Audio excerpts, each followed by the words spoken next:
From the heart of the sacrificial altar, she rose.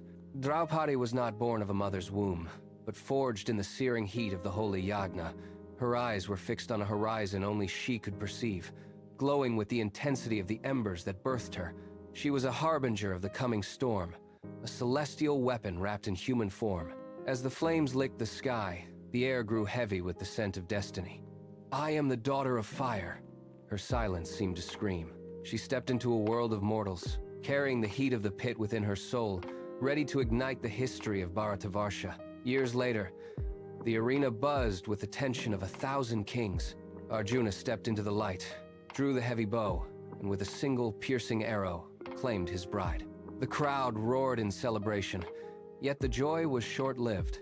A fateful command by Mother Kunti, meant to share the prize, bound Draupadi to all 5 Pandava brothers. She entered the gates of Hastinapura not as a queen of peace, but as a pawn in a game of shifting loyalties. Inside the palace, the Kauravas watched her with cold, calculating eyes.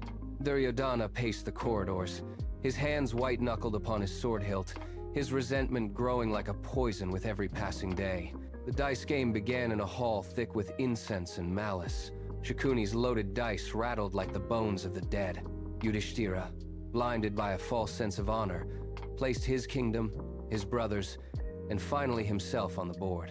He lost every throw. A heavy, suffocating silence descended upon the court as the realization hit. The Pandavas were slaves. Duryodhana's laughter echoed, sharp as a blade. "Bring her here," he commanded.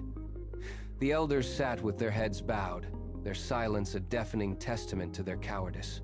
The foundation of Dharma was cracking, and the shadows in the hall seemed to lengthen in anticipation of the horror to follow. Dushasana strode toward Draupadi, his face twisted with malice. He grabbed her by her hair, dragging her across the cold stone floor into the center of the assembly.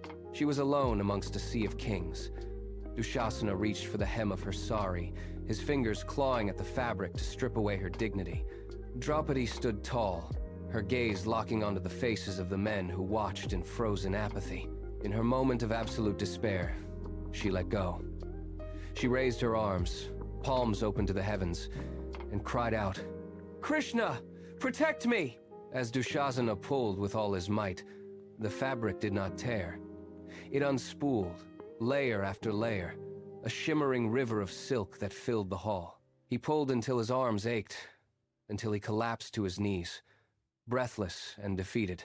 A mountain of cloth lay at her feet, yet Draupadi remained draped in divine protection, her honor shielded by the infinite power of the Lord. She stood amidst the ruins of their morality, her voice echoing like thunder through the chamber. She pointed a trembling finger at the throne, her vow clear and absolute. "The blood of the Kauravas will wash the floor of this hall," she declared. The war was no longer a possibility. It was a certainty. Draupadi turned her back on the assembly and walked out of the court, her hair unbound and flowing like a dark omen. She left behind a dynasty already destined for the pyre. The age of peace had ended. The age of fire had begun. The world would burn for what happened this day.